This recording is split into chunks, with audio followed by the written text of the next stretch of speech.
Hello दोस्तों, नमस्कार। आपका स्वागत है आपके अपने चैनल हिंदी हब ऑफिशियल में। तो हम दोस्तों पढ़ रहे थे आचार्य शुक्ल का निबंध कविता क्या है। पिछली कक्षा में हमने देखा कि कविता क्या है निबंध चिंतामणि भाग 1 में संकलित है, जिसमें 17 निबंध संकलित हैं, जिनमें से 11वां निबंध है वो कविता क्या है। चिंतामणि भाग 1 का प्रकाशन 1939 में किया गया था। कविता क्या है निबंध सबसे पहले 1909 में सरस्वती पत्रिका में दोस्तों पहले प्रकाशित हुआ था। फिर हमने देखा कि कविता की परिभाषा शुक्ल ने क्या दी है कि हृदय जिस प्रकार आत्मा की मुक्तावस्था ज्ञान दशा कहलाती है, उसी प्रकार हृदय की मुक्तावस्था रस दशा कहलाती है। इसी रस दशा के लिए मनुष्य की वाणी जो शब्द विधान करती आई है, उसे हम कविता कहते हैं। मनुष्य के मूल भाव कौन कौन से हैं, जिन्हें मूल और प्रकृति के विभिन्न कार्य रूपों या फिर व्यापारों के साथ में सीधा संबंध मूल भावों का होता है। इसलिए जो कार्य जितना ज़्यादा सीधा होगा, जितना ज़्यादा पुराना होगा, जिसमें परंपरा की शक्ति जितनी ज़्यादा संचित होगी, उतना ही उसका मूल भावों से दोस्तों संबंध होगा। फिर हमने देखा कि आधुनिक सभ्यता के आवरण में कविता कि जैसे जैसे सभ्यता का विकास हुआ है, वैसे वैसे दोस्तों क्या है, व्यापारों का रूप है वो बदल गया है। भावों का रूप भी दोस्तों क्या है, बदल करके आता है।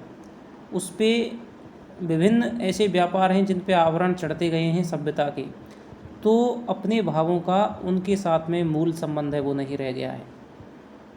इसलिए कविता की प्रासंगिकता तो बढ़ेगी, कविता तो बढ़ेगी, लेकिन कवि धर्म है वो दोस्तों कठिन हो जाएगा, क्योंकि कवि का काम है सभ्यता के उन आवरणों को हटा करके भावों के साथ में व्यापारों से सीधा संबंध स्थापित करना।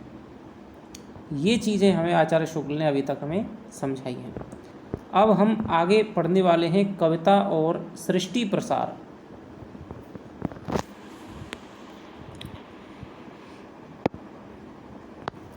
हृदय पर नित्य प्रभाव रखने वाले रूपों और व्यापारों की भावना के सामने लाकर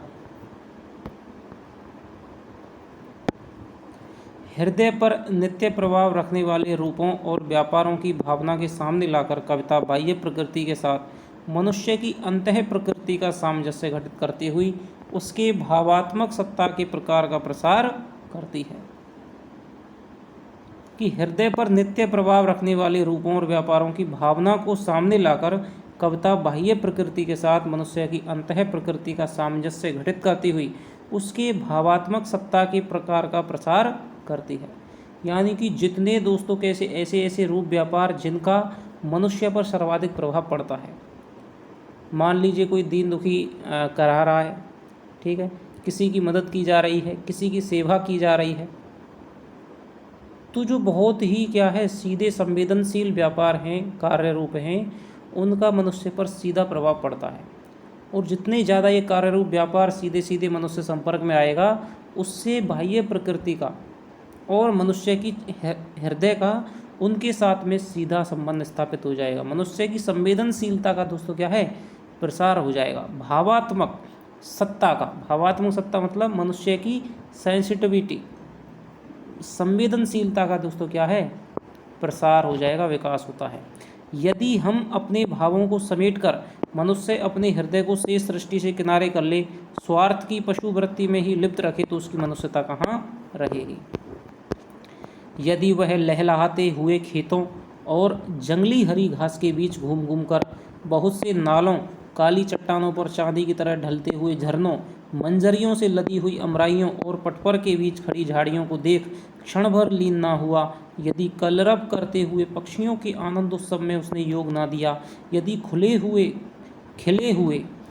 हुए फूलों को देख वह ना खिला, यदि सुंदर रूप सामने पाकर अपनी भीतरी कुरूपता का उसने विसर्जन ना किया, यदि दीन दुखी का आर्तनाद सुन वह ना पसीजा, यदि अनाथों और अबलाओं पर अत्याचार होते देख क्रोध से ना तिलमिलाया, यदि किसी बेढब और विनोदपूर्ण दृश्य पर या उक्ति पर ना हंसा, तो उसके जीवन में रह ही क्या गया। तो यहाँ पर शुक्ल दोस्तों बहुत ही महत्वपूर्ण पक्ष की ओर हमारा ध्यान है वो ले जाते हैं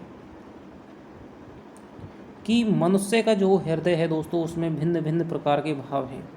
क्रोध है, दया है, प्रेम है, ममता है, संवेदना, करुणा, भिन्न भिन्न प्रकार के भावों से मनुष्य हृदय वो बना है। तो हर एक भाव का दोस्तों क्या है, इसमें संपूर्ण विकास होना चाहिए। जहाँ जिस तरह के भाव की ज़रूरत है मानवता के हित में, वहाँ उस तरह के भाव का प्रकाशन मनुष्य को करना आना चाहिए। कोई हंसने वाली बात कह रहा है, लेकिन ऐसे आपने बहुत ऐसे गंभीर आदमी देखे होंगे जो हंसने की बात पर भी दोस्तों क्या है, हंसते नहीं हैं, एक जैसे रह जाते हैं। या फिर कोई किसी निर्बल पे अत्याचार कर रहा है, कोई किसी का हक मार रहा है, फिर भी उन्हें गुस्सा नहीं आता है, तो इसका मतलब ये नहीं है दोस्तों उन्होंने गुस्से को जीत लिया है। तो हर एक भाव का अपना दोस्तों क्षेत्र होता है, अपनी उपयोगिता होती है। सही समय पे सही भाव का प्रकाशन ही सच्चे और संवेदनशील मनुष्य की पहचान है। तो यहीं पर शुक्ल जी कहते हैं कि जब प्राकृतिक दृश्य हो तो हमें उनको भी देख करके खिल जाना चाहिए। जहाँ किसी पर अत्याचार हो रहा हो तो हमें क्या है, क्रोध से अपनी तर्जनी है वो उठानी चाहिए। जहाँ पर किसी की सेवा हो रही है तो हमें क्या है, हमें भी सेव्य भाव का अनुभव होना चाहिए। जहाँ पर कोई हम करुण दृश्य देख रहे हैं तो हमें भी क्या है, करुण भाव में आ जाना चाहिए। तो इस तरह का जो है वही दोस्तों सच्चा मनुष्य कहने का अधिकारी है। यदि इस तरह की बातें उसमें नहीं है, किसी एक ही चीज़ के पीछे लग रहा है, उसे और चीज़ों से कोई फ़र्क नहीं पड़ता है, तो दोस्तों उसमें क्या है, मनुष्यता नहीं है। मनुष्यता इसी का नाम है, यही मनुष्य की संवेदनशीलता है। इस विश्व काव्य की रसधारा में जो थोड़ी देर के लिए निमग्न ना हुआ तो उसके जीवन को मरुस्थल की यात्रा ही समझना चाहिए। तो दोस्तों क्या है, विश्व काव्य की रसधारा में जो ये पूरा संपूर्ण विश्व क्या है, काव्य है, और इसकी क्या है, ये भिन्न भिन्न व्यापार हैं, भिन्न भिन्न कर्म हैं जो क्या है, इसकी रसधारा हैं। इसमें थोड़ी देर के लिए दोस्तों क्या है, निमग्न होना चाहिए, उसके जीवन को मरुस्थल की यात्रा ही समझना चाहिए। अब आप ही सोचिए, जिसके जीवन में ना प्यार है, न घृणा है, न क्रोध है, कोई भाव ही नहीं है, तो वो किस प्रकार का मनुष्य हो सकता है। काव्य दृष्टि कहीं तो नर क्षेत्र के भीतर रहती है। यहाँ पर आपको क्या है, ये बात याद रखनी है कि काव्य दृष्टि को शुक्ल ने 3 चीज़ों के अंतर्गत माना है, नर क्षेत्र के, मनुष्यतर बाह्य सृष्टि के और समस्त चराचर के। यानी कवि है दोस्तों, कवि की जो दृष्टि है कविता लिखते समय, वो किन चीज़ों को देख कर कविता लिखता है कि एक तो दोस्तों क्या है, नर क्षेत्र के भीतर रहती है, ठीक है, अपनी ही आत्मा विव्यंजना करता है, ठीक है, मनुष्य की क्रियाओं, मनुष्य के भावों, मनुष्य की संवेदनशीलता, मनुष्य के कर्मों पर दृष्टि रखकर ही अपनी काव्य का सृजन करता है। जिसके क्षेत्र में क्या है, मानव रहता है, नर रहता है। कहीं मनुष्यतर बाह्य सृष्टि के, जो प्रकृति है, नाले हैं, नदी है, पहाड़ है, ठीक है, पेड़ हैं, पशु हैं, ये क्या है, मनुष्यतर बाह्य सृष्टि के। और कहीं समस्त चराचर के, सब पूरा अपना मनुष्य, प्रकृति, सारे चीज़ आ जाते हैं, तो समस्त चराचर के। तो इन तीनों चीज़ों को देखकर ही कोई भी कवि है वो अपने काव्य का रचना करता है। पहले नर क्षेत्र को लेते हैं। संसार में अधिकतर कविता इसी क्षेत्र के भीतर हुई है। आपसे क्वेश्चन पूछा जा सकता है कि संसार में अधिकतर कविता है वो शुक्ल के अनुसार किस क्षेत्र के भीतर हुई है, तो नर क्षेत्र के भीतर हुई है। नरत्व की बाह्य प्रकृति और अंतः प्रकृति के नाना संबंधों और पारस्परिक विधानों का संकलन या उद्भावना ही काव्यों में मुक्तक हो या प्रबंध अधिकतर पाई जाती है। यानी कि क्या है, संपूर्ण जो काव्य है या कोई कविता है वो क्या है, इसी मनुष्य के आसपास ही क्या है, घूमेगी। कहीं कहीं थोड़ा बहुत उसमें क्या है, प्रकृति वगैरह का वर्णन है वो मिल जाएगा। नरत्व की बाह्य प्रकृति या फिर अंतः प्रकृति के नाना संबंधों और पारस्परिक विधानों का संकलन या दुभावना ही काव्यों में मुक्तक काव्य हो चाहे वो प्रबंध काव्य हो अधिकतर में पाई जाती है। प्राचीन महाकाव्यों और खंड काव्यों के मार्ग में यद्यपि शेष 2 क्षेत्र भी बीच बीच में पड़ जाते हैं। प्राचीन महाकाव्यों में बात कर रहे हैं, आधुनिक काव्य में तो दोस्तों क्या है, संपूर्ण जो काव्य है वो नर क्षेत्र के भीतर ही विकसित हुआ है। आचार्य रामचंद्र शुक्ल ने भारतेंदु हरिश्चंद्र नामक निबंध में भारतेंदु को भी क्या है, नर प्रकृति का कवि कहा है। तो अब इसका मतलब समझ जाएंगे कि भारतेंदु ने जो वर्णन किया है वो मानवीय रूप और मानवीय अंतर के आसपास ही किया है। प्रकृति की ओर दृष्टि उनकी बहुत कम गई है। प्राचीन महाकाव्यों और खंड काव्यों के मार्ग में यद्यपि शेष दो क्षेत्र भी बीच बीच में पड़ जाते हैं, पर मुख्य यात्रा नर क्षेत्र के भीतर ही होती है। वाल्मीकि रामायण में यद्यपि बीच बीच में ऐसे विशद वर्णन बहुत कुछ मिलते हैं जिनमें कवि की मुग्ध दृष्टि प्रधानतः मनुष्यतर बाह्य प्रकृति के रूप जाल में फंसी पाई जाती है, पर उसका प्रधान विषय लोकचरित्र ही है। और प्रबंध काव्यों के संबंध में भी यही बात कही जा सकती है। रहे मुक्तक या फुटकर पद्य, वे भी अधिकतर मनुष्य ही की भीतरी भारी वृत्तियों से संबंध रखते हैं। साहित्य शास्त्र की रस निरूपण पद्धति में आलम्बनों के बीच बाह्य प्रकृति को स्थान ही नहीं मिला है। साहित्य शास्त्र की रस निरूपण पद्धति में आलम्बनों के बीच बाह्य प्रकृति को स्थान ही नहीं मिला है। इसका मतलब क्या है दोस्तों, प्रकृति का एक होता है आलम्बनकारी चित्रण, एक होता है उद्दीपनकारी चित्रण। तो प्रकृति का आलम्बनकारी चित्रण है कि बिना किसी लाग लपेट के जैसी प्रकृति है उसके आधार पर प्रकृति के सूक्ष्म अवयवों का देख करके, अपनी आँखों से भरकर देख करके उसका चित्रण कर देना। ना तो प्रकृति पर किसी का प्रभाव पड़ता है, ना प्रकृति किसी पर प्रभाव डालती है। एक होता है उद्दीपनकारी चित्रण, जब प्रकृति की चेष्टाएं, प्रकृति की क्रियाएं काव्य के अंतर्गत मनुष्य की क्रियाओं पर या मनुष्य के अंदर, हृदय पर या बाहर प्रभाव डालने लग जाएं, तो वहाँ पर होता है उद्दीपनकारी चित्रण। मनुष्य के भावों को कम या ज़्यादा उद्दीप्त करने लग जाएं। मान लीजिए कोई गृहिणी नायिका है, वो अपने पति से दूर है, चांदनी रात का चित्रण है, तो वो क्या है, कोई चकोर है उसको देख रहा है, ठीक है। बहुत सारे लोग हैं वो क्या है, अपने में आनंद मना रहे हैं, लेकिन जो चांदनी रात है दोस्तों वो उसके विरह को बढ़ाती है। आप नागमती वियोग खंड जब आप पढ़ेंगे तो उसमें क्या है, नागमती का वर्णन यही है कि प्रकृति के जो समस्त उपादान हैं, चाहे वो चांदनी रात हो, चाहे लहलाते हुए पेड़ हो, चाहे वो फागुन की मस्ती हो, ठीक है, चाहे वो सावन का महीना हो, सभी सखी झूला झूल रही हैं, लेकिन मेरा पिया क्या है, परदेश चला गया। तो प्रकृति के समस्त उपादान जब आश्रय के भावों को उद्दीप्त करने लग जाते हैं तो वहाँ प्रकृति के, तो वो क्या होता है, उद्दीपनकारी चित्रण होता है। तो पुराने काव्यों में जो आपका रीतिकाल है, भक्ति काल है, ज़्यादातर आपका क्या है, उद्दीपनकारी चित्रण मिलता है। आलम्बनकारी चित्रण दोस्तों थोड़ा बहुत आधुनिक काल में मिलता है और कुछ प्राचीन संस्कृत के महाकाव्यों में भी मिलता है। बाह्य प्रकृति को स्थान नहीं मिला है, यह उद्दीपन मात्र मानी गई है। श्रृंगार के उद्दीपन रूप में जो प्राकृतिक दृश्य लाए जाते हैं उनके प्रति रतिभाव नहीं होता। नायक या नायिका के प्रति होता है।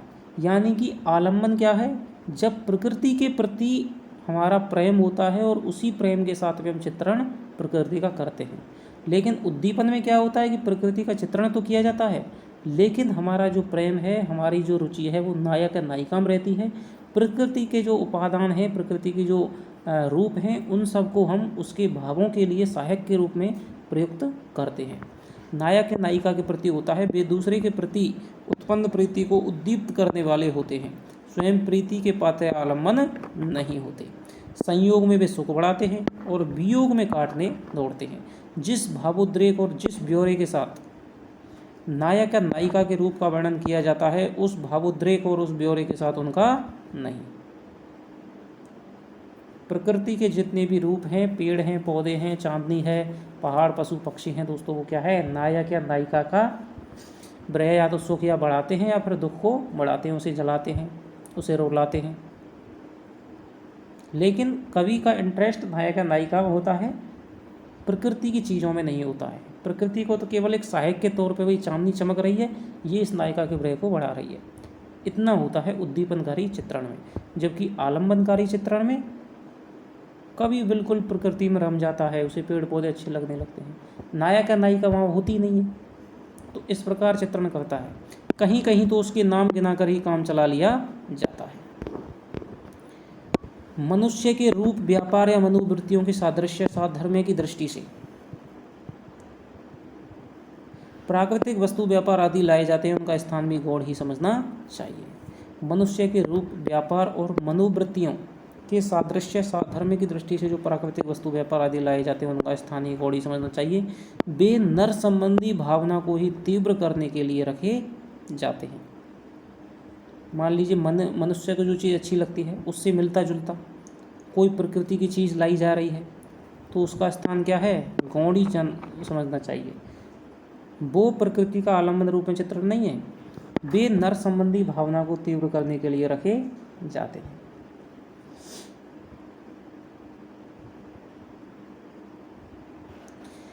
मनुष्यतर बाह्य प्रकृति का आलम्बन के रूप में, जैसे मान लीजिए कोई अलंकार के रूप में, मान लीजिए आपके तो बाल ऐसे लहरा रहे जैसे काली घटा हो, तो ये क्या है, वे नर संबंधी भावना को तीव्र करने के लिए क्या है, ये तुलना करी गई है। मनुष्यतर बाह्य प्रकृति का आलम्बन के रूप में ग्रहण हमारे यहाँ संस्कृत के प्राचीन प्रबंध काव्यों के बीच बीच में पाया जाता है। तो आपसे यहाँ प्रश्न बन सकता है कि मनुष्यतर बाह्य प्रकृति का वर्णन है वो किन काव्यों में, किस भाषा के काव्यों में पाया जाता है। तो संस्कृत के प्राचीन प्रबंध काव्यों में पाया जाता है, कि बीच बीच में ही पाया जाता है। वहाँ प्रकृति का ग्रहण आलम्बन के रूप में हुआ है। इसका पता वर्णन की प्रणाली से लग जाता है। पहले क्या है कि किसी वर्णन में आई हुई वस्तुओं को मन में ग्रहण दो प्रकार का हो सकता है, या तो बिंब से ग्रहण होगा या फिर अर्थ से ग्रहण होगा। या तो हम कोई चीज़ सुनेंगे या कोई चीज़ पढ़ेंगे, या तो हम उसके अर्थ को ग्रहण करेंगे। ठीक है, रोटी है, या तो हम रोटी है, ठीक है, रोटी समझिए कि रोटी है, या फिर हम उसका क्या है, बिंब बनाएंगे, उसकी फ़ोटो बनाएंगे कि भाई ये एक रोटी है, ठीक है, ऐसी सफ़ेद गोल होती है, ठीक है। तो इन दो चीज़ों से ही हमें किसी वस्तु का है वो ग्रहण है, मन में ग्रहण इन दो चीज़ों से होगा। या तो उसका अर्थ ग्रहण होगा कि रोटी क्या हो, रोटी क्या चीज़ होती है, या फिर उसका बिंब या उसकी फ़ोटो है वो मस्तिष्क में बनेगी। किसी ने कहा कमल, अब इस कमल पद का ग्रहण कोई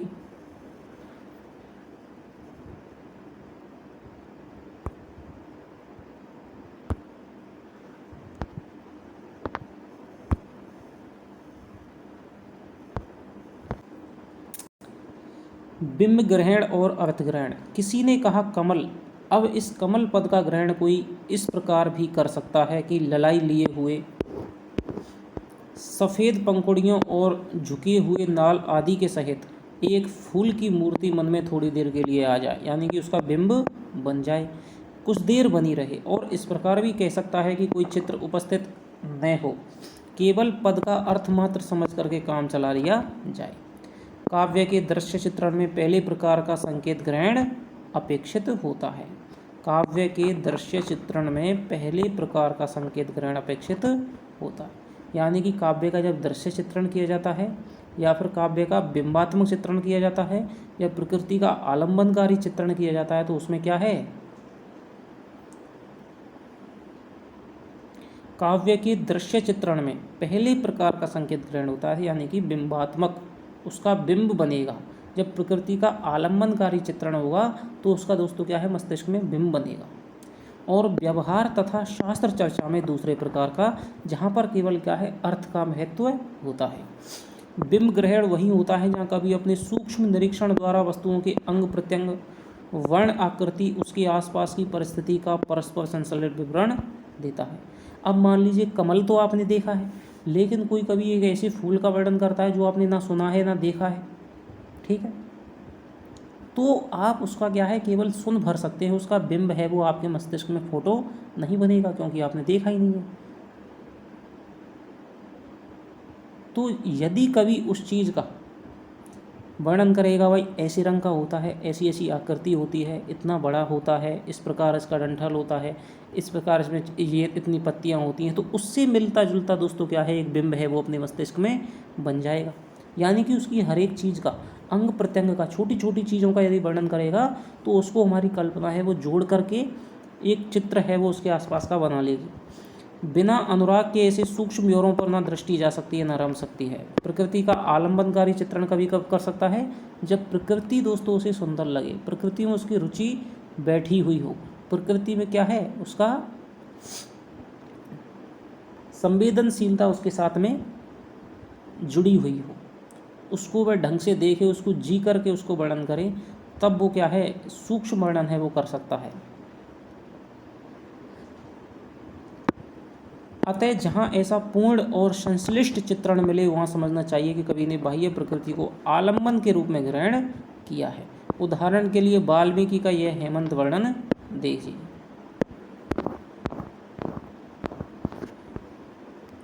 तो वाल्मीकि कवि का क्या है, प्रकृति के आलम्बन के रूप में किसका चित्रण दिया है। एक पंक्ति दे करके कही जा सकती है कि अवश्याय निपातेन किंचित प्रकलिन शाद्वला। उपरोक्त पंक्ति आचार्य शुक्ल की कविता क्या है, निबंध में किस कवि का या वाल्मीकि कवि की है, तो इसमें किस ऋतु का वर्णन किया गया है, हेमंत ऋतु का। वाले खंड में, वाले श्लोक में किसका वर्णन किया है, हेमंत ऋतु का वर्णन है वो किया है। वन की भूमि जिसकी हरी भरी घास, वन की भूमि जिसकी हरी हरी घास ओस गिरने के कुछ नीली नीली हो गई है, तरुण धूप के पड़ने से कैसी शोभा दे रही है। अत्यंत प्यासा जंगली हाथी बहुत शीतल जल के स्पर्श से अपनी सूंड सिकोड़ लेता है। बिना फूल के वन समूह है, कोहरे के अंधकार में सोए हुए से जान पड़ते हैं। नदियां जिनका जल कोहरे से ढका हुआ है, जिनमें सारस पक्षी का पता, सारस पक्षियों का पता केवल उनके शब्द से लगता है। हिम से आर्द्र बालू के तटों से ही पहचानी जा सकती है। कमल जिनके पत्ते जीर्ण होकर झड़ गए हैं, जिनकी केशर कणिकाएं टूट फूट कर चित्रा गई हैं, पाले से ध्वस्त होकर नाल मात्र खड़े हैं। अब दोस्तों यहाँ पर क्या है, प्रकृति का क्या है, बहुत पशु भी आ गए, पक्षी भी आ गए, पेड़ भी आ गए, फूल भी आ गए, पत्ते भी आ गए, नदियाँ भी आ गई, पहाड़, ठीक है, कोहरा भी आ गया। तो इस प्रकार क्या है, प्रकृति का एक स्थान विशेष का दोस्तों क्या है, पूरा संश्लिष्ट जोड़ करके चित्र है वो दिखाया गया है। तो यहाँ पर हम कैसा चित्रण मानेंगे, आलम्बनकारी चित्रण मानेंगे। यहाँ इस चित्रण में ना तो नायिका है, ना यहाँ पर दोस्तों क्या है, नायक है। तो ये क्या हो गया, आलम्बनकारी चित्रण हो गया। मनुष्यतर बाह्य प्रकृति का इसी रूप में ग्रहण कुमार संभव के आरंभ में। अब यहाँ पर आचार्य शुक्ल बता रहे हैं कि आलम्बनकारी चित्रण है वो प्रसिद्ध रूप में किन किन संस्कृत के महाकाव्यों में कहाँ कहाँ हुआ है। मनुष्यतर बाह्य प्रकृति का इसी रूप में ग्रहण कुमार संभव कालिदास की रचना है के आरंभ तथा रघुवंश के बीच बीच में मिलता है।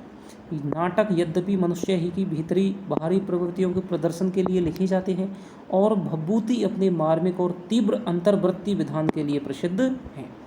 कि अपने मार्मिक और तीव्र अंतर्वृत्ति विधान के लिए कौन सा संस्कृत का नाटककार प्रसिद्ध है, भभूति। पर उनके उत्तर रामचरित में कहीं कहीं बाह्य प्रकृति ही के बहुत सांग और संश्लिष्ट खंड चित्र पाए जाते हैं।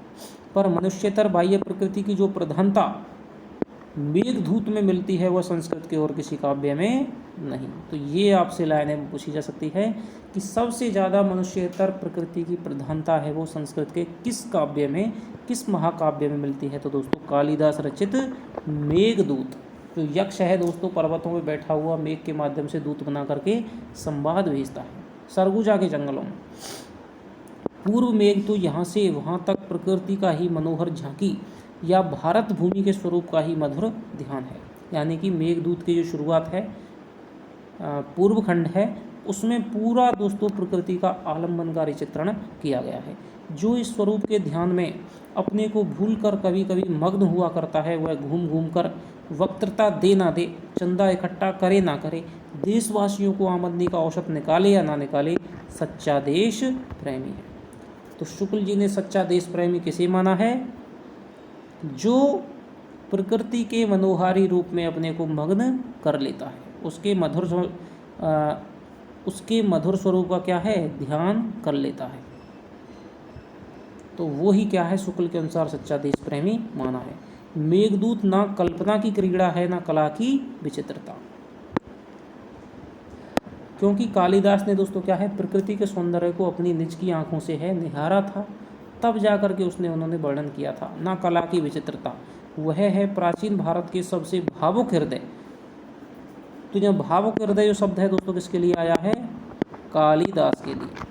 भावुक हृदय की अपनी प्यारी भूमि की रूप माधुरी पर सीधी सादी प्रेम दृष्टि। अनंत रूपों में प्रकृति हमारे सामने आती है। तो कितने रूपों में, अनंत रूपों में। कहीं मधुर सुसज्जित या सुंदर रूप में, कहीं रूखे बेडौल या कर्कश रूप में, कहीं भव्य विशाल या विचित्र रूप में, कहीं उग्र कराल या भयंकर रूप में। सच्चे कवि का हृदय इन सब रूपों में लीन होता है। यानी जो सच्चा कवि होगा, अच्छा कवि होगा, बड़ा कवि होगा दोस्तों, वो प्रकृति के सुंदर रूपों का भी चित्रण उतनी तल्लीनता के साथ में करेगा जितना उतना ही प्रकृति के जो खराब रूप हैं, भयंकर रूप हैं, विनाशकारी रूप हैं, उनका भी चित्रण करेगा।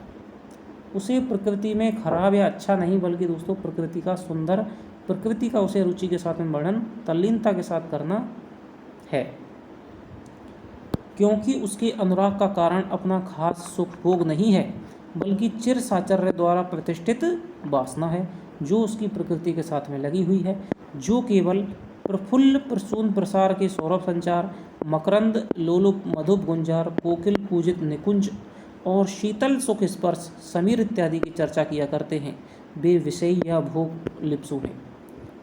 यानी कि दोस्तों क्या है, जो घर में बैठ करके कमरे में बंद होकर के जो भाई प्रश्न मतलब कि खिले हुए फूलों का क्या है, पराग है वो झर रहा है, भौरे भवरा रहे हैं, ठीक है, कोयल गूंज रही है, इस प्रकार केवल सुनी सुनाई बातों को क्या है प्रकृति वर्णन में रख देते हैं।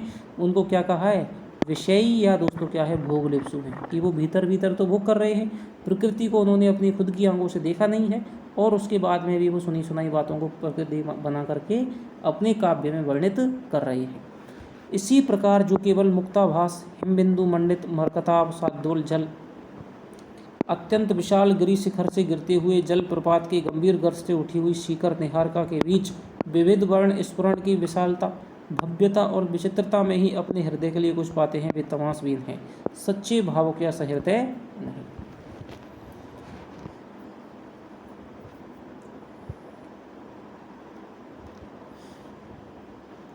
प्रकृति के साधारण असाधारण, क्या कह रहे हैं शुक्ल जी, कि जो एक तो तुच्छ चीज़ों को ही क्या है, दूसरी सुनी सुनाई चीज़ों को, अपने बिना आंखें देखी हुई चीज़ों को क्या है वर्णित करते हैं, तो वे तो क्या हैं विषयी हैं, भोगलिप्सु हैं। और जो ऐसी कोई प्रकृति की मान लीजिए कोई विचित्र चीज़ है, उनका ही वर्णन प्रकृति को मानकर करते हैं, तो वो भी क्या है सच्चे भावुक और सहृदय नहीं है। प्रकृति के साधारण असाधारण सब प्रकार के रूपों में रमने वाले वर्णन सच्चा कवि किसे माना है, जो प्रकृति का कोई साधारण सा रूप हो, छोटा रूप हो या कोई बड़ा रूप हो, सबका क्या है तल्लीनता के साथ में उसी रस के साथ में वर्णन करे, उसे ही शुक्ल जी क्या है स्वीकार करते हैं। साधारण असाधारण सब प्रकार के रूपों में रमने वाले वर्णन हमें वाल्मीकि, कालिदास, भवभूति आदि संस्कृत के प्राचीन कवियों में मिलते हैं। पिछले खेवे के कवियों में मुक्तक रचना में तो अधिकतर प्राकृतिक वस्तुओं का अलग अलग उल्लेख मात्र उद्दीपन की दृष्टि से, पिछले खेवे के कवियों में मुक्तक रचना में तो अधिकतर प्राकृतिक वस्तुओं का अलग अलग उल्लेख मात्र उद्दीपन की दृष्टि से किया गया है। प्रबंध रचना में जो थोड़ा बहुत संश्लिष्ट चित्रण किया गया है वह प्रकृति के विशेष रूप विभूति को ही लेकर है। यानी कि साधारण प्रकृति, जैसे कि गांव है, अपने गांव में कुटी है, महिलाएं जा रही हैं, ठीक है, खेत में काम कर रही हैं, ये जो प्रकृति का क्या है लोक रूप है, साधारण रूप है, जन रूप है, उसका वर्णन है वो हमें ज़्यादातर काव्यों में नहीं देखने को मिलता है। अंग्रेजी के पिछले कवियों के वर्ड्सवर्थ की दृष्टि सामान्य में चिरपरिचित सीधे साधे प्रशांत और मधुर दृश्यों की ओर रहती थी, पर शैली की असाधारण भव्य और विशाल की ओर। तो यहाँ पर क्या है, अंग्रेजी के कवि हैं दोस्तों विलियम वर्ड्सवर्थ, उनकी दृष्टि में क्या है सामान्य जनजीवन, ग्रामीण जनजीवन के चित्रों का क्या है वो वर्णन करते थे। लेकिन एक वही है शैली, ये भी अंग्रेजी के कवि हैं, उनकी दृष्टि है असाधारण भव्य और विशाल की ओर, यानी प्रकृति के विचित्र और असाधारण दृश्यों को क्या है वो वर्णन करते हैं। साहचर्य संभूत रस के प्रभाव से सामान्य सीधे साधे चिरपरिचित दृश्यों में कितनी माधुर्य की अनुभूति होती है। पुराने कवि कालिदास ने वर्षा के प्रथम जल से सिक्त तुरंत की जोती हुई धरती तथा उसके पास बिखरी हुई भूली चितवन वाली ग्राम वनिताओं में साफ सुथरे ग्राम चैत्यों और कथा कोविद गांव वृद्धों में इस प्रकार के माधुर्य का अनुभव किया था। यानी कालिदास ने क्या है कि वर्षा की जब दोस्तों पहली बारिश होती है तो उसमें क्या है पहली बार भूमि जोती जाती है तो उसमें भीनी भीनी सुगंध उठती है, उसका वर्णन किया है। भूली भाली यानी दृष्टि वाली दोस्तों क्या है ग्राम की मतलब औरतें हैं, ठीक है, ग्राम चैत्य हैं, ग्राम कुटिया वगैरह हैं, ठीक है। और कथा कोविद वृद्धों, ठीक है, वृद्ध बैठे हुए हैं आपस में कथा कह रहे हैं, बता आपसी बातचीत कर रहे हैं, तो उनमें क्या है कालिदास ने उनका वर्णन किया है, उनमें माधुर्य का अनुभव किया है। आज भी इसका लोग अनुभव करते हैं। बाल्य या कौमार अवस्था में जिस पेड़ के नीचे हम अपनी मंडली के साथ बैठा करते थे, चिड़चिड़ी बुढ़िया की जिस झोंपड़ी के पास से हुक्म आते जाते थे, उसकी मधुर स्मृति हमारी भावना को बराबर लीन किया करती है। बुढ़ी की झोंपड़ी में ना कोई चमक धमक थी, ना कला कौशल का वैचित्र्य।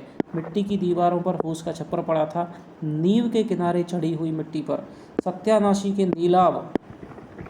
ये याद रखना है कि शुक्ल के अनुसार बुढ़ी की झोंपड़ी के पास में किस पेड़ का वृक्ष, किस पेड़ के पौधे थे, तो सत्यानाशी, ठीक है, सत्यानाशी के दोस्तों पौधे थे। सत्यानाशी या नीलाव हरित कटीले कटावदार पौधे खड़े थे, जिनके पीले फूलों के गोल संपुटों के बीच लाल लाल बिंदियां झलकती थी। सारांश यह है कि केवल असाधारणत्व की रुचि सच्ची हृदयता की पहचान नहीं है। यानी कि दोस्तों वही कवि नहीं है जो प्रकृति के असाधारण रूपों का, विचित्र रूपों का वर्णन करे, बल्कि साधारण से रूपों में भी माधुर्य देखने वाला कवि भी उतना ही महत्वपूर्ण है। शोभा और सौंदर्य की भावना के साथ जिसमें मनुष्य जाति के उस समय के पुराने सहचरों की वंश परंपरागत स्मृति वासना के रूप में बनी हुई है, जब वह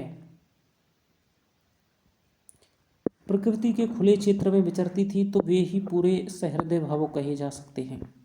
शोभा और सौंदर्य की भावना के साथ जिसमें मनुष्य जाति के उस समय के पुराने सहचरों की वंश परंपरागत स्मृति वासना के रूप में बनी हुई है, जब वह प्रकृति के खुले क्षेत्रों में विचरती थी, वे ही पुराने सहृदय, वे ही पूरे सहृदय भाव कहे जा सकते हैं।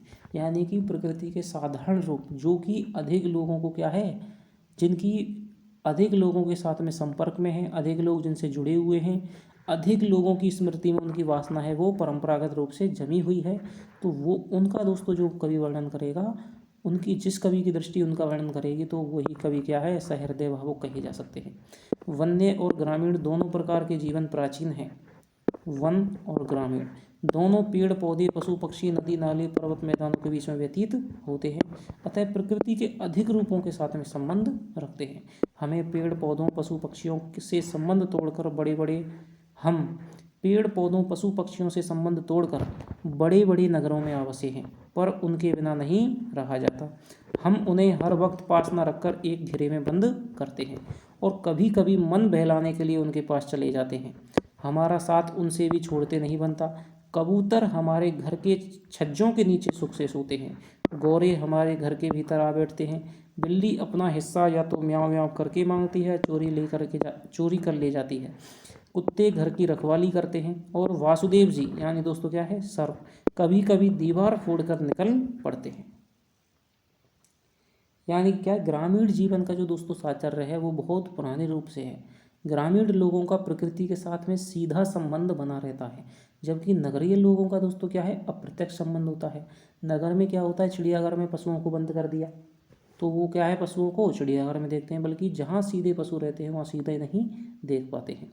लेकिन फिर भी क्या है, कुछ ऐसे पशु हैं, कुछ ऐसे पक्षी हैं जो हमारे आसपास ही मंडराते रहते हैं। बरसात के दिनों में जब सुर्खी चूने की कड़ाई की परवाह न कर हरी हरी घास पुरानी छत पर निकलने लगती है, तब हमें उसके प्रेम का अनुभव होता है।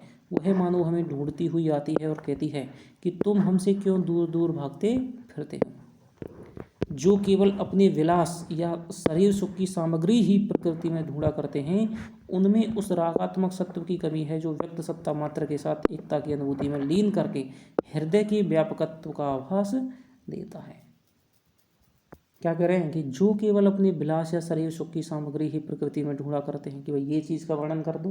प्रकृति केवल क्या है, हमारे उपभोग का साधन है, विलास की वस्तु है, विलास की सामग्री है कि हम इस चीज़ को ले लें, उस चीज़ को ले लें, इस चीज़ को ले लें, इसी का नाम प्रकृति है दोस्तों। तो उनमें क्या है, उस रागात्मक सात्विकता की कमी है जो व्यक्त सत्ता मात्र के साथ, जो ये प्रकृति सारा संपूर्ण ब्रह्म है, ब्रह्मांड है, जो व्यक्त सत्ता मात्र के साथ एकता की अनुभूति में लीन करके हृदय के व्यापकत्व का आभास देता है। यानी कि वे लोग कैसे हैं, संकुचित हृदय वाले हैं, क्षीण हृदय वाले हैं, क्षीण वृत्ति वाले हैं।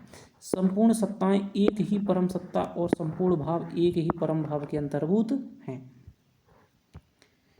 अतः बुद्धि की क्रिया से हमारा ज्ञान बुद्धि की क्रिया से हमारा ज्ञान जिस अद्वैत भूमि पर पहुंचता है, उसी भूमि तक हमारा भावात्मक हृदय भी इस सत्व रस के प्रभाव से पहुंचता है। यानी मैंने दोस्तों आपको बताया कि ये मान लीजिए क्या है, अद्वैत भूमि है, ये बुद्धि की क्रिया हो गई, ठीक है। ये दोस्तों क्या है, हृदय की क्रिया हो गई। हृदय दोस्तों रस दशा से पहुँचेगा, और जो बुद्धि यानी आत्मा है दोस्तों ज्ञान दशा से पहुँचेगी। इसी अद्वैत भूमि पर, इसी एक परम सत्ता पर, इसी संपूर्ण एक परम भाव पर है वो दोनों पहुँचेंगे। एक हृदय से चलने वाला आदमी है, एक क्या है दोस्तों, ज्ञान से चलने वाला आदमी है, ठीक है। शंकराचार्य दोस्तों क्या है, ज्ञान मार्गी है तो ज्ञान से चलते हैं, लेकिन वहीं मीराबाई है, ठीक है। कबीरदास हैं वो ज्ञान मार्गी है, कबीरदास भी यहाँ पहुँचते हैं। मीराबाई है दोस्तों वो भी यहाँ पर पहुँचती है हृदय से।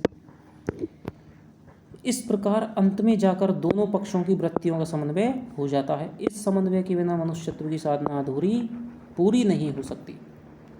तो क्या है, मनुष्यत्व की साधना कब पूरी होगी, जब दोस्तों हृदय और बुद्धि के सामंजस्य का योग होगा। दोनों हृदय पक्ष की और बुद्धि पक्ष की वृत्तियों का क्या है, समन्वय हो जाता है, तब मनुष्य की साधना है वो पूरी होती है। मार्मिक तथ्य, मनुष्यतर प्रकृति के बीच के रूप व्यापार कुछ भीतरी भावों या तथ्यों की भी व्यंजना करते हैं। मान लीजिए कोई फूल है, कमल का फूल हमसे कुछ अलग बात कहता है। कोई चेंटी है मान लीजिए, ठीक है, तो चेंटी पंत जी ने कविता लिखी है चेंटी पर, तो क्या है, चेंटी हमेशा क्या है, चलती रहती है, अपना काम है वो तल्लीनता से करती रहती है। कि कोई चीज़ है, कोई टुकड़ा है, कोई दाना है, तो उसको दोस्तों बार बार गिर जाएगा फिर भी उठाएगा, 10 बार 50 बार कोशिश करती है, अंत में सफल हो जाती है। कोई चींटी दीवार पर चढ़ती है, 100 बार फिसलती है, लेकिन उसकी कोशिश है वो बेकार नहीं होती। तो यहाँ पर क्या है दोस्तों, वो प्रकृति के बीच रूप व्यापार कुछ भीतरी भावों या तथ्यों की भी व्यंजना करते हैं। तो वो मनुष्य क्या है, निरंतर कर्म करने की प्रेरणा है वो देती है। तो हर जो पशु है, हर पक्षी है, प्रकृति का जो हर रूप है, वो हमें अलग अलग तथ्यों का क्या है, दर्शन कराता है। पशु व्यापार के सुख, हर्ष, विषाद, राग, द्वेष, तोष, क्षोभ, कृपा, क्रोध इत्यादि भावों की व्यंजना जो उनकी आकृति, चेष्टा, शब्द आदि से होती है, वह तो प्राय बहुत प्रत्यक्ष होती है। कवियों को उन पर अपने भावों का आरोप करने की आवश्यकता प्राय नहीं होती। तथ्यों का आरोप या संभावना अलबत्ता वे कभी कभी किया करते हैं। इस प्रकार का आरोप कभी कभी कथन को काव्य के क्षेत्र से खींचकर सूक्ति या सुभाषित के क्षेत्र में डाल देता है। जैसे कौवे सवेरा होते ही क्यों चिल्लाने लगते हैं, ये मान लीजिए कोई सवाल है, तो इसका उत्तर कैसे देता, वे समझते हैं कि सूर्य अंधकार का नाश करता हुआ आ रहा है, कहीं धोखे से हमारा नाश ना कर दे। अब मान लीजिए कोई कवि इस बात का वर्णन इसलिए करे कि कोई सवेरा, इस बात को इस तरह बताए कि कोई सवेरे होते हुए क्यों चिल्लाते। इस बात का उत्तर अपने काव्य में किस प्रकार दे कि सूर्य अंधकार का नाश करते हुए बढ़ा रहा है, कोई ये सोचते हैं कि कोई धोखे से हमारा नाश है वो ना कर दे। तो यह सूक्ति मात्र है दोस्तों, ये काव्य नहीं है, क्योंकि इसमें क्या है, संवेदनशीलता नहीं है, सहृदयता नहीं है। कवि ने क्या है, विचित्रता का, कवि ने अपनी कल्पना के माध्यम से विचित्रता का वर्णन है वो किया है। जहाँ तथ्य केवल आरोपित या संभावित रहते हैं, तो कवि ने यहाँ पर क्या है, अपनी कल्पना का, अपने कल्पना में उपजे हुए तथ्यों का आरोप कर दिया है। आरोपित या संभावित रहते हैं, वहाँ अलंकार के रूप में ही रहते हैं। पर जिन तथ्यों का आभास हमें पशु पक्षियों के रूप, व्यापार या परिस्थिति में ही मिलता है, वे हमारे भावों के विषय वास्तव में हो सकते हैं। मनुष्य सारी पृथ्वी छेकता चला जा रहा है, जंगल कट कट कर खेत, गांव और नगर बनते चले जा रहे हैं, पशु पक्षियों का भाग छिनता चला जा रहा है, उनके सब ठिकानों पर हमारा निष्ठुर अधिकार होता चला जा रहा है, वे कहाँ जाएं। कुछ तो हमारी गुलामी करते हैं, कुछ हमारी बस्ती के भीतर या आसपास रहते हैं और छीन झपट कर अपना हक ले जाते हैं। हम उनके साथ बराबर ऐसा ही व्यवहार करते हैं मानो उन्हें जीने का कोई अधिकार ही नहीं है। इन तथ्यों का सच्चा आभास हमें उनकी परिस्थिति में मिलता है। अतः उनमें से किसी की चेष्टा विशेष में इन तथ्यों की मार्मिक व्यंजना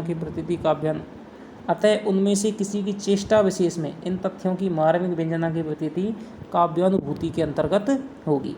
मान लीजिए कि कोई कुत्ता है, ठीक है, अब वो क्या भूखा है, तो अब रोटी है मान लीजिए ले जा रहा है, या कुछ चीज़ ले जा रहा है, ठीक है। तो अब यदि कभी सीधे ये कहेगा कोई ले गया तो उसमें कि वो बात नहीं होगी, लेकिन उस दशा को बताएगा कि मनुष्य तूने हमारे साथ में क्या किया है। ठीक है, कोई शेर मान लीजिए जंगल से आ गया, वो गांव में घुस जाते हैं कई बार। ठीक है, बाघ वगैरह है जो मतलब तेंदुआ वगैरह है, वो क्या है गाँवों में आ जाते हैं जहाँ घने जंगल होते हैं। तो तेंदुआ की व्यवस्था का वर्णन कोई कभी मान लीजिए इस प्रकार करता है कि भाई तुमने हमारे जंगलों को काट दिया, अब हम जाएँ तो जाएँ कहाँ। ठीक है, बहुत ही तेंदुआ की क्या है दीन दशा करुण भावना को जागृत करके वो कविता लिखता है। तो उससे क्या है मनुष्य सोच में पड़ेगा कि वास्तव में हमने क्या है इसके जंगलों को काट दिया, भाई अब ये कहाँ जा सकता है। यदि कोई बंदर हमारे सामने से कोई खाने पीने की चीज़ उठा ले जाए और किसी पेड़ के ऊपर बैठा बैठा हमें घुड़की दे, तो काव्य दृष्टि से हमें ऐसा मालूम हो सकता है कि देते हैं घुड़की ये अर्थ ओज भरी हरी, जीने का हमारा अधिकार क्या न गया रहे। ठीक है, अर्थ ओज भरी हरी, हरी माने बंदर, कि जीने का क्या हमारा जीने का कोई अधिकार नहीं है। पर प्रतिषेध के प्रसार बीच तेरे नर क्रीड़ा में जो जीवन उपाय है हमारा यह। दानी जो हमारे रहे बेबी तेरे दास हुए, उनकी उदारता भी सकता नहीं तू सह। फूली फली उनकी उमंग उपकार थी, तू छेंकता ही जाता हम जाएं कहाँ तू ही कहे। तो यहाँ पर क्या है बंदर अपनी व्यवस्था बतला रहा है कि भाई मैं तो छीनने पर क्या हूँ, मैं तो छीनने को विवश हुआ हूँ। ठीक है, तुमने हमारा जीने का अधिकार है वो छीन लिया है, खाने पीने की चीज़ें नहीं मिली, पेड़ काट दिए हैं, पहले हम पेड़ों से क्या है गुजारा कर लेते थे। ठीक है, हर चीज़ पर तुमने प्रतिबंध प्रतिषेध लगा दिया है। ठीक है, हमारा जो क्रीड़ा में जीवन है अब वो तुम्हारे क्या है, तुम्हारे नर के प्रसार के बीच में ही क्या है व्यतीत हो रहा है। जो हमारे दानी थे, जो हमें क्या है थोड़ा बहुत दे देते थे खाने पीने को, उनको भी क्या है तूने दास कर लिया है, यानी कि पेड़ पौधे प्रकृति को तूने दास बना लिया है। उनकी उदारता भी तू सह नहीं सकता है। फूली फली उनकी उमंग उपकार की तू, फूली फली उनकी उमंग उपकार की, तो वो उमंग में उपकार में क्या है हमें फली वगैरह जो दे देते थे। छेंकता है जाता हम जाएं तो कहाँ, तू प्रकृति को क्या है अधिकार करता जा रहा है, उनको छेंकता जा रहा है, काटता जा रहा है, अब बता हम जाएं तो कहाँ जाएं। तो इस प्रकार यदि काव्य का वर्णन करेगा तो क्या है थोड़ा मनुष्य है सोचने पे विवश होगा। यहाँ पर क्या है बांदरों की क्या है दीन दशा को बताएगा, उनकी व्यवस्था की व्यंजना यहाँ पर की गई है। पेड़ पौधे लता गुल्म आदि भी इसी प्रकार के कुछ भावों या तथ्यों की व्यंजना करते हैं जो कभी कभी कुछ गूढ़ होती है। सामान्य दृष्टि भी वर्षा की झड़ी के पीछे उसके हर्ष, उसके उल्लास को, ग्रीष्म के प्रचंड आतप में उसकी शिथिलता और मिलानता को, शिशिर के कठोर शासन में उसकी दीनता को, मधुकाल में उसके रसोन्माद को और उमंग और हरास को, प्रबलवाद के झकोरों में उसकी विकलता को, प्रकाश के प्रति उसकी ललक को देख सकती है। कि जो सामान्य दृष्टि है वर्षा की झड़ी के पीछे उसके हर्ष को और उल्लास को देख सकती है। इसी प्रकार भावुकों के समक्ष वे अपनी रूप चेष्टा आदि द्वारा कुछ मार्मिक तथ्यों की भी व्यंजना करते हैं। हमारे यहाँ के पुराने अन्योक्तिकारों ने कहीं कहीं इस व्यंजना की ओर ध्यान दिया है। कहीं कहीं का मतलब यह है कि बहुत जगह उन्होंने अपनी भावना का आरोप किया है, उनकी रूप चेष्टा या परिस्थिति के तथ्य चयन का नहीं, पर उनकी विशेष परिस्थितियों और भावुकता से ध्यान देने पर बहुत से मार्मिक तथ्य सामने आ जाते हैं। कोसों तक फैली कड़ी धूप में तपते मैदान के बीच एक अकेला बट वृक्ष दूर तक छाया फैलाए हुए खड़ा है। हवा के झोंकों से उसने अपनी टहनियाँ पत्ते हिल-हिलकर मानो बुला रहे हैं। हम धूप से व्याकुल होकर उसकी ओर बढ़ते हैं, देखते हैं उसकी जड़ में एक गाय बैठी आंख मूंदे जुगाली कर रही है। हम लोग भी उसी के पास आराम से जा बैठते हैं। इतने में कुत्ता जीभ बाहर से निकाले हाँफता हुआ उसकी छाया के नीचे आता है और हम में से कोई उठकर उसे छड़ी लेकर भगाने लगता है। इस परिस्थिति को देख हम में से कोई भावुक पुरुष उस पेड़ को इस प्रकार संबोधन करे तो क्या कर सकता है। काया की ना छाया यह केवल तुम्हारी ध्रुव, अंतस के मर्म का प्रकाश यह छाया है। कि यह पेड़ तुम्हारे जो काया की छाया है, कि तुम्हारी डालियों, तुम्हारा जो पेड़ है, तुम्हारा जो काया है, शरीर है, उसकी ही ये छाया नहीं है, बल्कि अंतर के मर्म का प्रकाश ये छाया है। तुम्हारे अंदर में क्या है परोपकार की भावना है कि तुम सभी को क्या है छाया देना चाहते हो।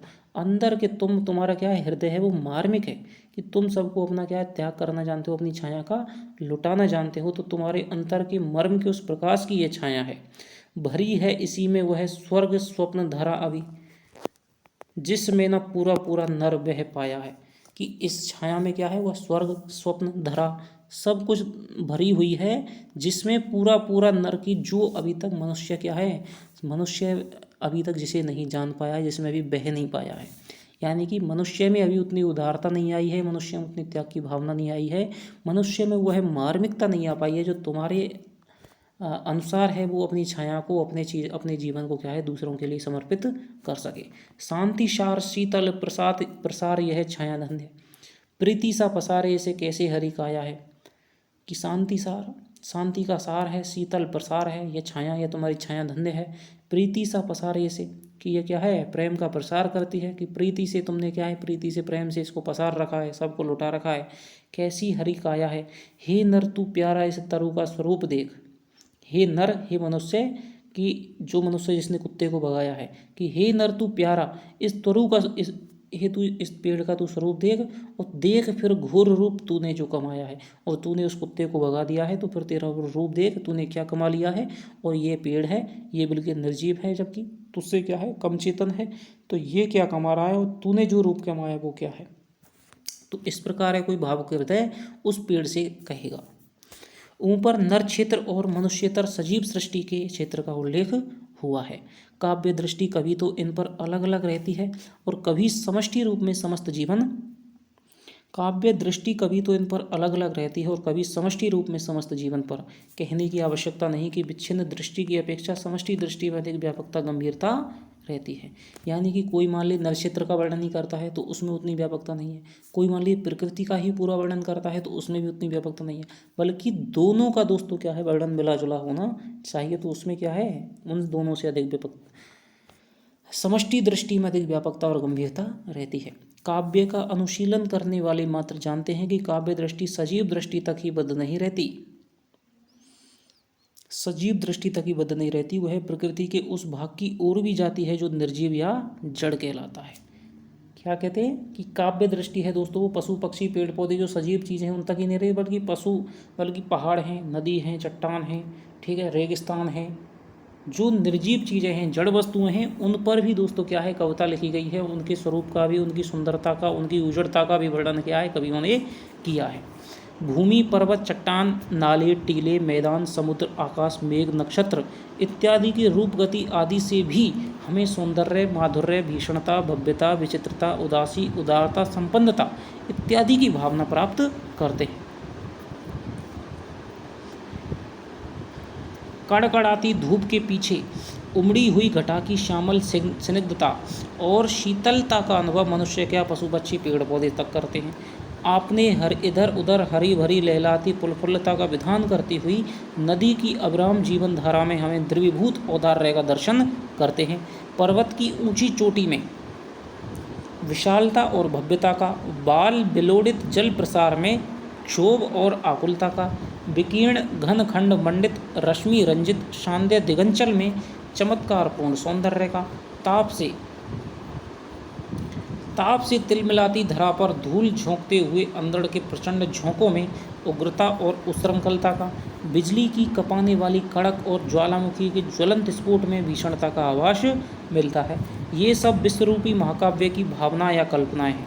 स्वार्थ भूमि से परे पहुँचे हुए सच्चे अनुभूत योगी ही या कवि इसके दृष्टा मात्र होते हैं। यानी कि प्रकृति की जड़ वस्तुओं में भी सौंदर्यता का, उनकी अपनी विशेषताओं का दोस्तों दर्शन है। वो क्या है, सच्चे स्वार्थ भूमि से परे हुए। जो स्वार्थ है दोस्तों वो तो क्या है, प्रकृति में अपने स्वार्थ की चीज़ों को, अपने मतलब की चीज़ों को देखेगा। जो सच्चे योगी होते हैं वो ही क्या है, प्रकृति की चीज़ों में, जड़ वस्तुओं में भी सौंदर्य का दर्शन कर पाते हैं। जड़ जगत के भीतर पाए जाने वाले रूप, व्यापार या परिस्थितियां अपने मार्मिक तथ्य की भी व्यंजना करती हैं। जीवन में तथ्यों के साथ उनके साम्य का बहुत अच्छा मार्मिक उद्घाटन कहीं कहीं हमारे यहाँ के अन्य युक्तिकारों ने किया है। जैसे इधर नर क्षेत्र के भीतर देखते हैं तो सुख समृद्धि और संपन्नता की दशा में दिन रात घिरे रहने वाले, स्तुति का खासा कोलाहल खड़ा करने वाले, विपत्ति और दुर्दिन में पास नहीं फटकते हैं। उधर जड़ जगत के भीतर देखते हैं तो भरे हुए सरोवर के किनारे जो पक्षी बराबर कलरव करते रहते हैं, उसके सूखने पर अपना रास्ता लेते हैं।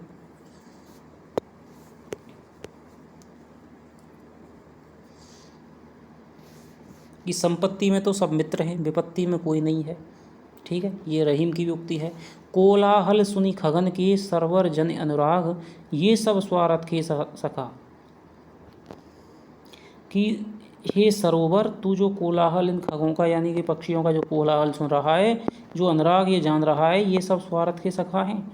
दुर्दिन, जब दुर्दिन आएगा तुम्हें त्याग देंगे। दुर्दिन दे ही त्याग तोय तेरो जब जइए, तू ही तेरो जब जइए, दूर ही ते तजी आस पास को नहीं। कि दूर से ये क्या है, तुझे तज करके चले जाएंगे, और तुम्हारे पास है वो कोई नहीं आएगा। इस प्रकार सूक्ष्म और मार्मिक दृष्टि वालों को जब और गूढ़ व्यंजना मिल सकती है, इस प्रकार सूक्ष्म और मार्मिक दृष्टि वालों को और भी गूढ़ व्यंजना मिल सकती है। अपने इधर उधर हरियाली और प्रफुल्लता का विधान करने के लिए यह आवश्यक है कि नदी कुछ काल तक एक बंधी हुई मर्यादा के भीतर बहती रहे। वर्षा की उमड़ी हुई उच्छृंखलता में पोषित हरियाली और प्रफुल्लता का ध्वंस सामने आता है, पर यह उच्छृंखलता और ध्वंस अल्पकालिक होता है और इसके द्वारा आगे के लिए पोषण की नई शक्ति का संचय होता है। कोई नदी है मान लीजिए, ठीक है,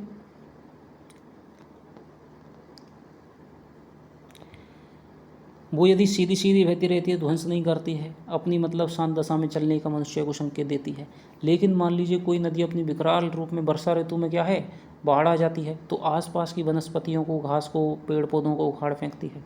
ये दोस्तों उसकी जो विध्वंसता है वो कुछ काल के लिए है, लेकिन उसके बाद में क्या है, वो सब जगह पानी का प्रसार कर देती है, तो उसके काल में नई वनस्पति, नवजीवन का जो संकेत है दोस्तों वो देती है। आगे के पोषण के लिए नई शक्ति का संचय होता है। उच्छृंखलता नदी की स्थायी वृत्ति नहीं है।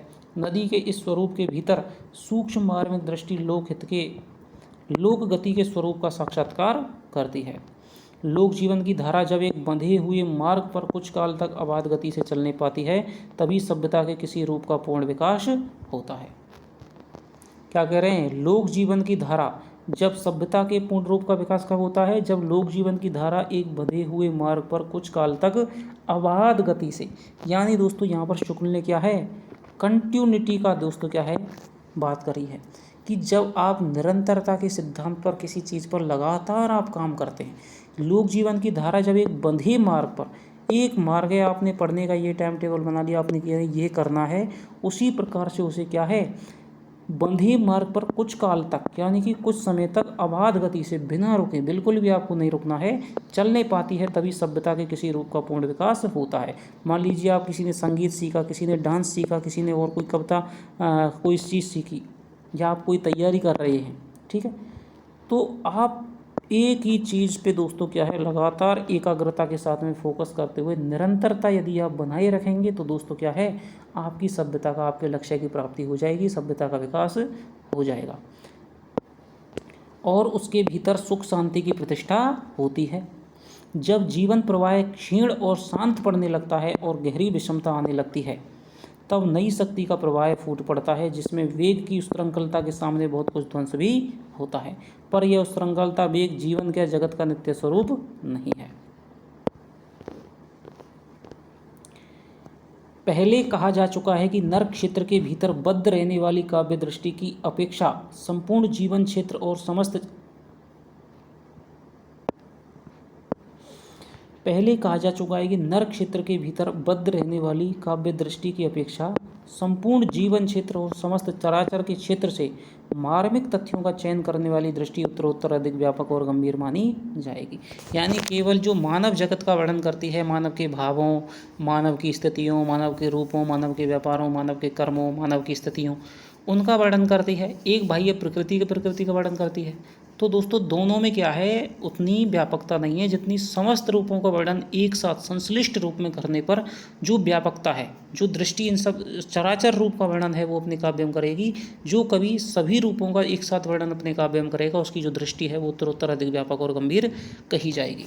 जब कभी हमारी भावना का प्रसार इतना विस्तीर्ण और व्यापक होता है कि हम उसके अनंत व्यक्ति सत्ता के भीतर नर सत्ता के स्थान का अनुभव करते हैं, कि हम उस अनंत व्यक्ति सत्ता के भीतर नर सत्ता के स्थान का अनुभव करते हैं, तब हमारी पार्थक्य बुद्धि का परिहार हो जाता है।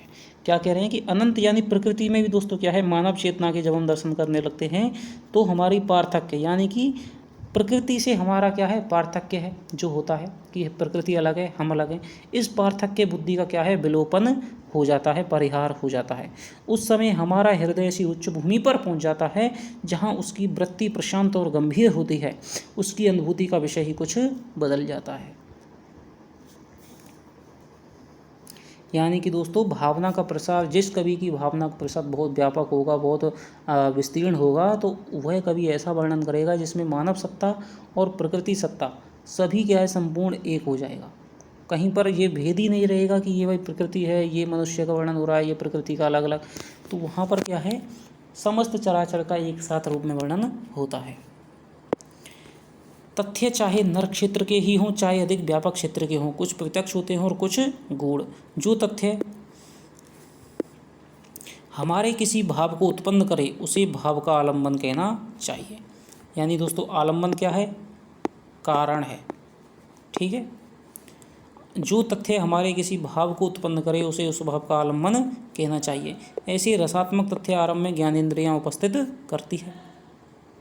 भाई हमारा मान लीजिए हम रो रहे हैं और किसी ने और जा कर के हमारा क्या है, ऐसा काम कर दिया कि ज्ञानेंद्रियों ने इसे ग्रहण कर लिया और हम और ज़्यादा दुख हो गए। या फिर हम खुश हो रहे हैं, किसी ने और मान लीजिए एक जोक पे खुश हो रहे हैं, किसी ने दूसरा जोक और मार दिया, ठीक है, तो फिर हम क्या है, और ज़्यादा खुश हो जाएंगे। फिर ज्ञानेंद्रियों द्वारा प्राप्त सामग्री से भावना या कल्पना उसकी योजना करती है। अतः यह कहा जा सकता है, कोई हमने सुंदर दृश्य देखा, आँख ने देखा दोस्तों, ज्ञानेंद्रियों ने वो क्या है, वो चीज़ देखी, अपने अंदर ग्रहण की। भावना या फिर कल्पना है, हम समझेंगे क्या चीज़ है क्या नहीं है, तो भावना या कल्पना उसकी योजना करती है। फिर वो अच्छा दृश्य है तो हम दोस्तों क्या है, उस पर खुश होंगे, बुरा दृश्य है तो उसको देख करके दुखी होंगे। कब भावना या कल्पना उसकी योजना करती है, अतः यह कहा जा सकता है कि ज्ञान ही भावों में संचार के लिए मार्ग खोलता है। अतः यह कहा सकता है कि ज्ञान ही भावों में संचार के लिए मार्ग खोल। यानी दोस्तों पहले क्या है, ज्ञानेंद्रिय आती हैं, फिर दोस्तों क्या है, भाव आता है।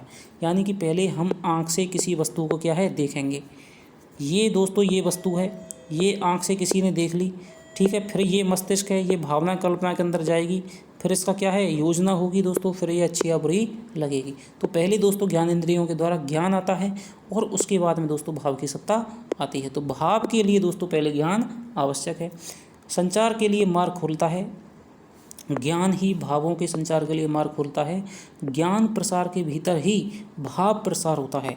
आरंभ में मनुष्य की चेतन सत्ता अधिकतर इंद्रियज ज्ञान की समष्टि के रूप में ही रही। आरंभ में मनुष्य की जो चेतन सत्ता है दोस्तों क्या है, मनुष्य ने क्या है, आंखों से, जैसे बच्चा होता है जिसमें शायद कुछ नहीं होता है, तो वो क्या है, अपनी इंद्रियों से दोस्तों हर चीज़ को देखता है, हर चीज़ को देखता है, उसको अपने अंदर ग्रहण कर लेता है, फिर उसमें धीरे धीरे क्या है, भावों का विकास होता है, वो हर चीज़ में अपनी प्रतिक्रिया प्रकट करने लगता है। समष्टि रूप में ही रही। फिर ज्यों ज्यों अंतःकरण का विकास होता गया, जैसे जैसे दोस्तों बच्चा बड़ा होता जाता है, वो छोटे छोटे भावों को भी समझता चला जाता है और सभ्यता बढ़ती गई, त्यों तो मनुष्य का ज्ञान बुद्धि व्यवसायत्मक होता गया। अब मनुष्य का ज्ञान क्षेत्र बुद्धि व्यवसायत्मक या विचारात्मक होकर बहुत ही विस्तृत हो गया है। अतः उसके विस्तार के साथ साथ हमें अपने हृदय का विस्तार भी बढ़ाना पड़ेगा। यानी कि दोस्तों मनुष्य की जो ज्ञान का क्षेत्र है, मनुष्य का जो सूचनाओं का क्षेत्र है, मनुष्य की जो बुद्धि का क्षेत्र है, वो तो बहुत क्या है, ऊंचा हो गया, लेकिन मनुष्य का हृदय है दोस्तों, मनुष्य की जो अंतर की वृत्ति है, आत्मा का जो विस्तार है, वो उतना ही नीचे की तरफ चला जा रहा है या फिर बहुत नीचे है। बुद्धि का क्षेत्र बहुत ऊपर बढ़ गया, हृदय का क्षेत्र बहुत नीचे है या फिर नीचे चलता हुआ चला जा रहा है। जैसे आजकल अच्छा पढ़ा लिखा होगा, अच्छा व्यवसायी होगा, अच्छा मान लीजिए अच्छे पद पर होगा, फिर भी क्या है, आरपीएससी के चेयरमैन है दोस्तों, फिर भी आरपीएससी के मेंबरों पे आरोप लग रहे हैं क्या, पेपर चोरी के।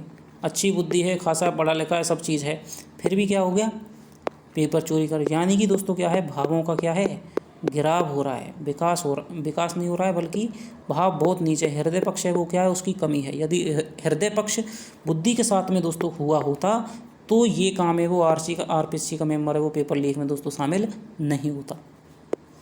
हृदय का विस्तार भी बढ़ाना पड़ेगा। विचारों की क्रिया से वैज्ञानिक विवेचन और अनुसंधान द्वारा उद्घाटित परिस्थितियों और तथ्यों के मर्मस्पर्शी पक्ष का मूर्त और सजीव चित्रण भी, उसके इस रूप में प्रत्यक्षीकरण भी कि वह हमारे किसी भाव का आलम्बन हो सके।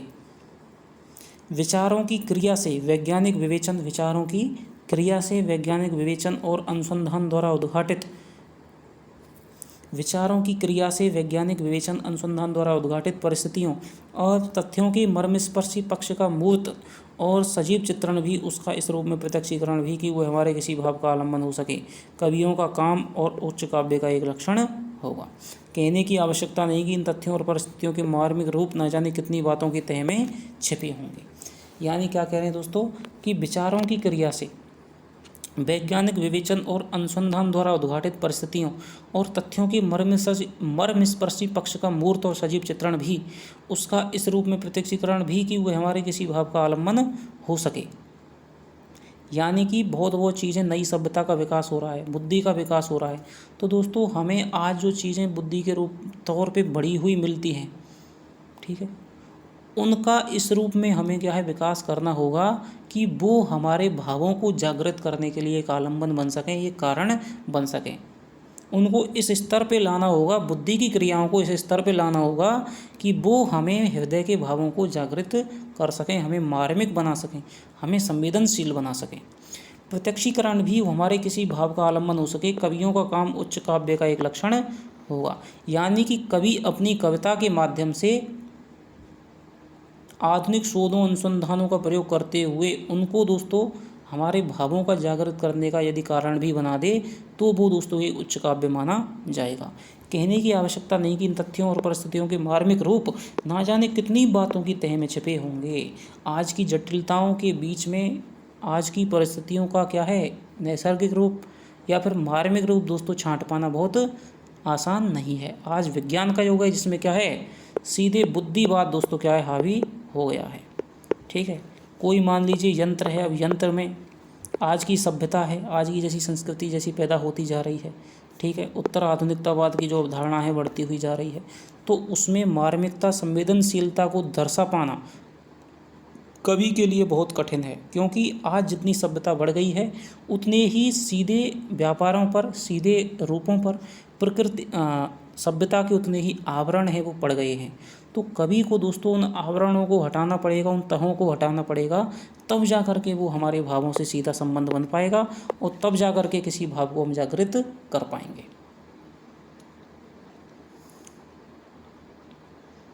ठीक है, तो ये सारी चीज़ें हमें समझी हैं। अब दोस्तों काफ़ी क्लास लंबी हो गई है तो हम अगली कक्षा में है वो आगे का यहाँ से निबंध है वो पढ़ने वाले हैं। यदि आपको कक्षा दोस्तों पसंद आ रही है तो दोस्तों लाइक करें और चैनल को सब्सक्राइब कर लें।